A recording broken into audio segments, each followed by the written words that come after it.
Before we begin, don't forget to hit that subscribe button for more stories like this. Pack your bags. You're leaving now. My mother-in-law hissed as she tore my baby out of my arms. We're getting divorced. It's already settled, my husband added, his face twisted into a smug grin.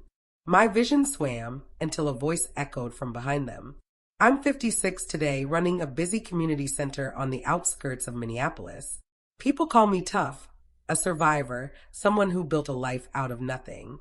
But whenever my granddaughter looks up at me and asks, Grandma, what were you like when Mom? Well, Sylvia was a baby, my breath catches in my chest. Because to answer her honestly, I have to return to the winter when I thought I'd lost my child forever, and to the man I despised, who became the only one willing to stand up for me.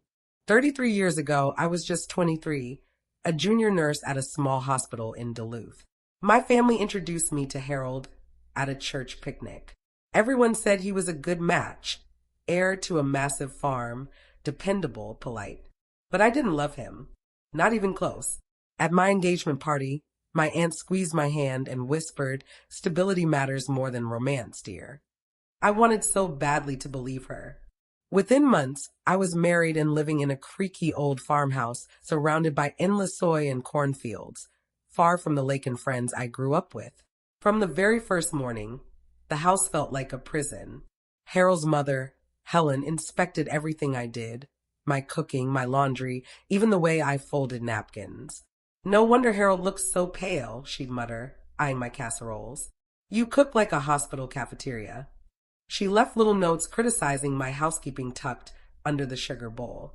Harold, so confident when we were alone, shrank into a timid boy whenever Helen entered the room. He'd nod along with her scolding, then glance at me with eyes that begged, "Don't make this worse." Frank, Harold's father, was a tall, weathered man who smelled of hay and machine oil. At first, I thought he might be an ally. But whenever Helen snapped or Harold barked at me, Frank would quietly slip out of the room, becoming yet another silent wall I was forced to live with. I told myself I could endure it. Divorce wasn't something girls in my family did. You bore it. You tried harder. You prayed. Then I became pregnant. Helen, who had been ice cold toward me, thawed, but only for her own benefit. "It'll be better for the baby if you go stay with your folks for a while," she said one morning over coffee. "Less stress for you. And for me." Her smile didn't touch her eyes. I knew she wasn't thinking of my comfort. She only wanted relief for herself. Still, the thought of leaving that suffocating house, even temporarily, filled me with hope. The night before I left, Harold delivered his parting words. "Don't forget whose child you're carrying," he muttered darkly at the door. "Try not to embarrass us out there." I clenched my jaw and nodded, while inside, my heart soared with relief. For the first time since our wedding, I was going home. No one came to see me off the next morning, not Harold, not Helen. I hauled my suitcase and a bag of baby clothes to the bus station by myself. But when I reached the platform, I noticed a figure waiting. It was Frank. "I came by bus from town," he said plainly. "Your parents' place is a long drive from here. Be careful on the road." I blinked, stunned. In all those months, he'd barely spoken to me beyond polite nods at the dinner table. Yet here he was, standing in the cold like an awkward sentinel. "Thank you," I whispered. He hesitated, then said, "If it ever becomes too much, don't force yourself to return. Ask your family to protect you if you need it." Tears spilled down my cheeks. For the first time, someone in that house had truly seen me. "I'll be fine," I managed, wiping my face. "I'll do my best." "Have a safe delivery," he said, before turning away. And then I was on the bus, watching the farmland slide past like a curtain falling shut. At my parents' home, the air smelled of cinnamon and laundry soap. My mother fussed over me. My father built a cradle from pine boards. For the first time in months, I slept without fear of footsteps outside my door. When Sylvia was born, a tiny, perfect girl with dark hair, the pain of labor vanished in an instant. "It's a girl," the nurse announced, handing her to me. "Strong lungs." I pressed her against my chest and whispered her name. "Sylvia. My Sylvia." A few days later, Harold called. "Glad it's done," he said flatly. "We've picked the name. I'll handle the paperwork." He never asked about me. He never asked to hear his daughter cry. The warmth of home suddenly felt fragile. Weeks passed, filled with my mother's lullabies and the peace of my old room. But I knew I couldn't stay forever. With Sylvia's clothes packed, I returned, only because Frank's words had planted a seed of hope. A hope that maybe, just maybe, someone in that cold house might stand with me if things got bad. No one met me at the station.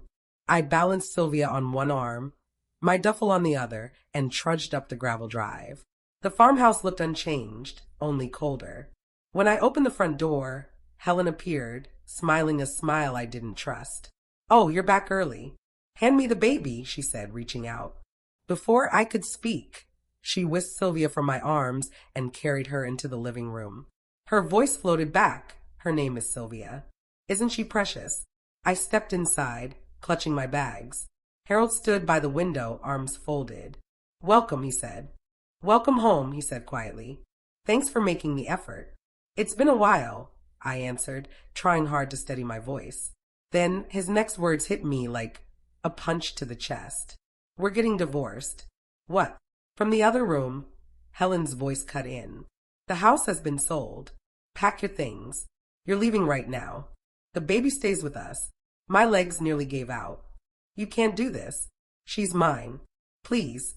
"You're not stable enough," Harold replied coldly. "I'll be taking custody." I stumbled toward the living room, desperate, but Helen stepped into the doorway, blocking me, clutching Sylvia just out of my reach. "Don't make a scene," she hissed. "It's already decided." I begged. I cried. My arms ached with emptiness. "Please, don't take her away from me." And then, over Helen's shoulder, a voice thundered from deep inside the house. "Give her the child." Frank's voice rolled like thunder through a house where I had only ever known whispers and commands. Helen froze mid-step. Sylvia squirmed in her arms. Frank stepped forward, calm but unyielding. "Give her the baby," he repeated. Helen's lips parted in protest. "Frank, don't." "Give her the baby," he said again. The air hung still for a moment. Then, with a sharp exhale and panic flashing in her eyes, Helen reluctantly passed Sylvia over. Frank held her close against his shoulder, then turned to me. "Take her. Hold her tight." With shaking hands, I reached for my daughter. The moment her cheek pressed to my chest, something inside me steadied.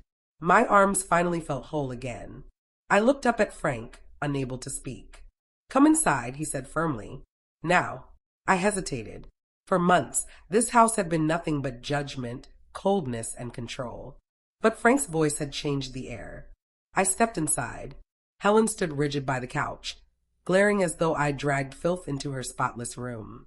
Harold paced behind her, jaw tight. "What is this, Dad?" Harold snapped. "She already left. She was gone for weeks."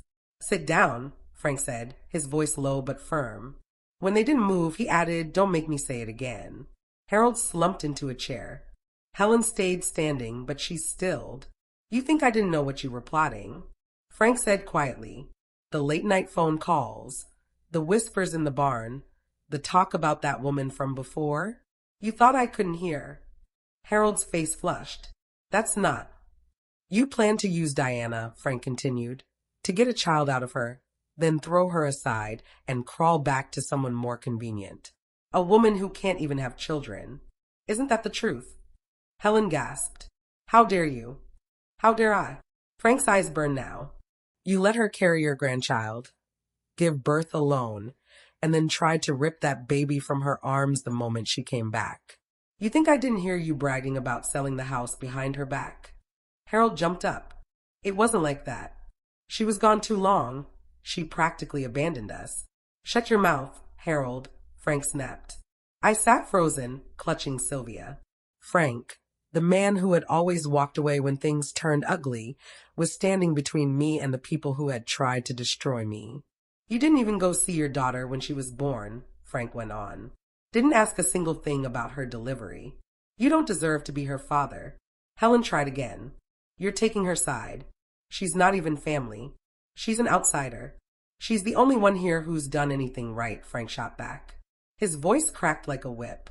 "You, Helen, turned this house into a battlefield. And you, Harold, you're no man at all. Just a coward hiding behind your mother's apron strings. Helen clutched Harold's arm. He's your son. And this is my house, Frank said sharply, pulling a thick envelope from the side table. You're both leaving. There's money in here to help you start over. But that's all. One payment. After that, you stand on your own. You're throwing us out? Helen's voice cracked. At our age, Frank, that's cruel. What's cruel, Frank said without flinching, is what you did to her. Helen dropped onto the couch, stunned. Harold's face had gone pale, like someone had blown out the light inside him. Frank turned to me and held out another envelope. Divorce papers. Harold already signed. Whether you add yours or not is your choice. But either way, it's over. Harold trembled, his voice breaking. You ruined everything. All of it. No, I whispered. You ruined yourself. I pressed Sylvia tighter to me, then looked at Frank. Thank you. His jaw tightened. You'll need to figure out your next move. But you're not leaving tonight. Not with a newborn. That night, I stayed in the upstairs guest room, a place Helen had always forbidden me to enter.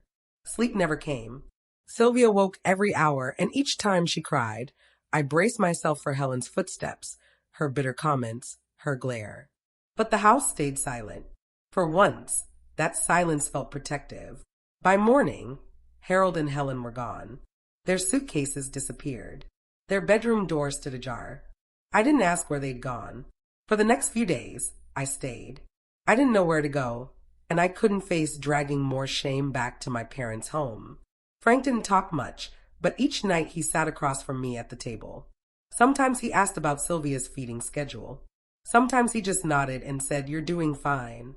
A week later, he knocked gently on my door, careful not to startle me. Without Helen's shadow beside him, he looked smaller somehow, less stern, more human. "Do you have a minute?" he asked. I followed him down to the back porch. The field behind the barn stretched like a golden sea, fading into dusk. Sylvia slept peacefully upstairs. "I hope you're settling in," Frank said. "I'm trying." "I wanted to ask you something," he said slowly. "There's more land here than I can manage alone." I froze, unsure if I'd heard him right. "What?"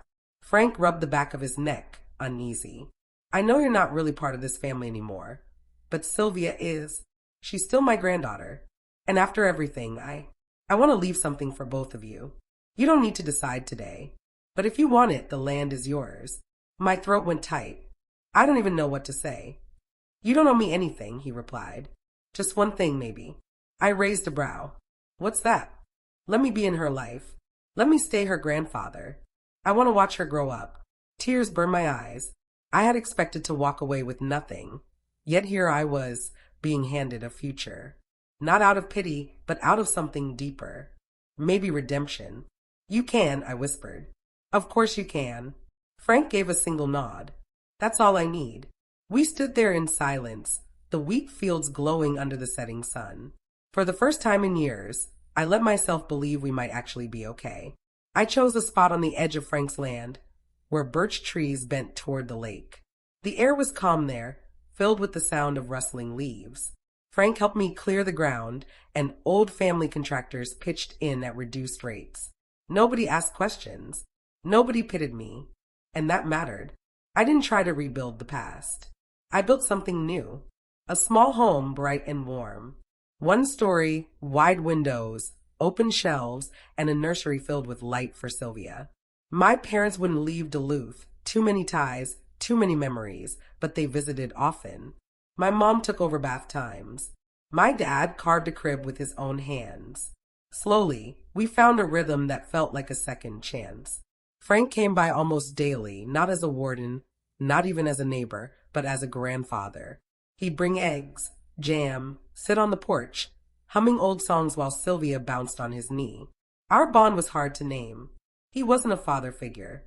He wasn't exactly family, but he was there, and that was enough. Some days, I caught myself wishing Harold had been different, that things might have turned out good for all of us. But then I stopped myself. If Harold hadn't been who he was, if Helen hadn't been who she was, I wouldn't have learned what survival really meant. I wouldn't have built this life. I didn't wish for the pain, but I was grateful for what it uncovered. When Sylvia was about 3, I felt something stirring inside me. Not unhappiness, just a restlessness. I remembered the fear of being alone and pregnant, terrified with no one to turn to. I didn't want any other woman to feel that way. One evening, after Sylvia was asleep, I told Frank my idea. I want to create something. A place for moms like me, women left behind, raising kids alone. A center where they can breathe, get help, and still keep their dignity. Frank studied me. What do you need? Land, some seed money, time. You've got all three, he said without hesitation. His voice carried no sense of favor, only promise. Within a year, we broke ground. The building was simple.